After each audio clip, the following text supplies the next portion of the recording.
오늘 제가 말씀드리려는 내용은 제가 연합뉴스하고 같이 이번에 미국의 쉐일 광구를 직접 탐방을 다녀왔습니다. 그래서 약간 현장에서 있었던 얘기를 곁들여서 쉐일의 현황에 대해서 좀 말씀을 드리겠습니다.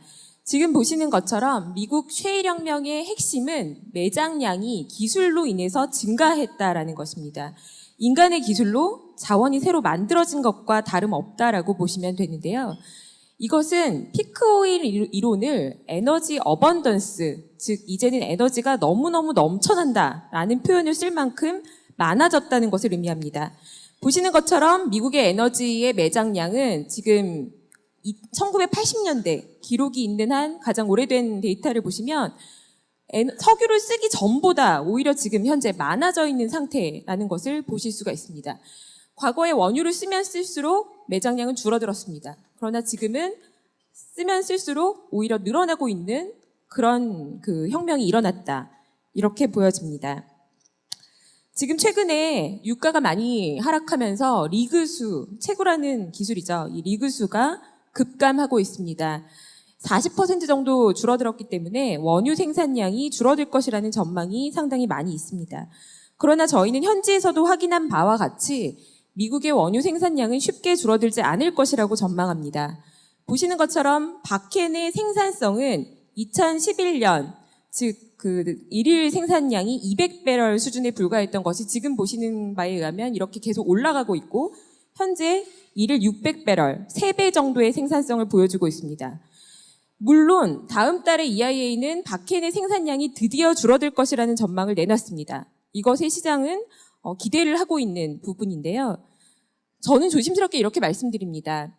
미국의 셰일 혁명은 가스에서 이미 나타난 것이고 마르셀러스를 보시면 2012년도에 천연가스 가격이 일불대로 하락했음에도 불구하고 생산성의 혁신으로 인해서 여전히 생산량은 꾸준히 올라가고 있습니다. 1개월 단위로는 이렇게 마이너스가 잠깐씩은 나온 적이 있지만 지금 보시는 것처럼 꾸준히 올라가고 있는데요. 아까 러시아의 전문가도 언급한 바처럼 현재 마르셀러스의 천연가스 생산 단가는 1달러에서 1.5달러 사이로 알려져 있습니다. 이 수준에서도 생산 가능하다는 것은 같은 기술로 유가를 얼마나 BEP를 낮출 수 있는지 지금은 아직은 알 수 없다라고 보셔야 한다는 겁니다. 게다가 유티카 같은 광고는 2013년 이후에 생산량이 늘어나고 있습니다. 이 얘기는 13년 이전에 알지 못했던 광고까지 이제는 경제성이 생기고 있다는 뜻입니다. 가스를 보셔야 하는데요. 지금 보시면 리그는 디렉셔널, 호리젠탈, 버티컬 이렇게 수평과 수직 다양한 각도로 가는 종류가 여러 가지가 있습니다. 지금 유가가 하락하면서 리그가 하락했는데 리그 수는 어디서 가장 많이 줄어들었느냐? 보시는 것처럼 버티컬입니다. 수직이 줄어들었다는 거고요. 이거는 오래된 전통 광고에서 EOR이라고 하는 인원수도 오일 리커버리 쪽에서의 감소가 일어나고 있다는 겁니다. 실질적으로 쉐일은 큰 타격을 받지 않고 있고 보시는 것처럼 천연가스 생산량은 계속 꾸준히 올라가고 있습니다. 노스다코타와 텍사스, 지금 보시면 이 바켄이라는 광구, 원유 생산량에 제일 많이 나오고 있는 바켄과 이 텍사스 지역을 보시면요. 이들 지역의 투자가 굉장히 활발하게 색깔이 다를 만큼 상당히 크게 증가하고 있는 것을 보실 수 있습니다. 각 주별 실업률로도 미국은 경제적으로 상당히 지금 쉐일이 기여를 많이 하고 있다는 걸 확인하실 수 있는데요.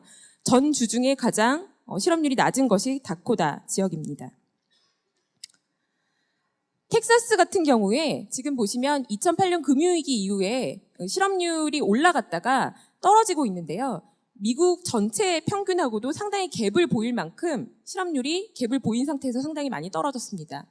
고용률의 순위인데요. 텍사스가 이렇게 고용이 좋지 않은 동네였다가 이 원유 산업을 기반으로 다시 이렇게 고용이 점프업하는 것을 확인하실 수 있습니다. 저희가 미국에 가서 확인하고자 했던 것은 두 가지였습니다. 저유가로 미국의 쉐일 산업이 타격을 크게 받을 것이냐.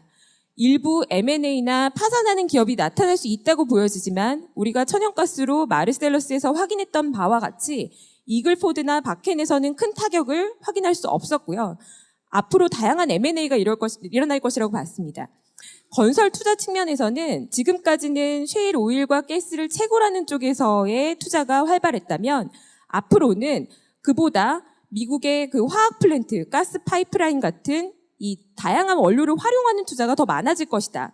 게다가 저희가 이글푸드 광고에 가봤더니 도로는 몇십 년 돼서 상당히 노후화돼 있고요. 교통사고가 상당히 빈번할 만큼 심각한 인프라 환경을 갖고 있고, 그래서 이것들을 개발하는 프로젝트들이 다수가 일어나고 있고, 주거시설이나 상업용 빌딩도 부족하기 때문에 앞으로 건설 투자는 계속될 것이라고 봅니다. 그러면 미국 경기는 저희가 조심스럽게 예측하건대 앞으로 수년간 더욱더 좋아지는 페이즈 2의 단계에 들어갈 것이라고 보여지는데요. 대한민국의 현재 상황을 잠깐 보도록 하겠습니다.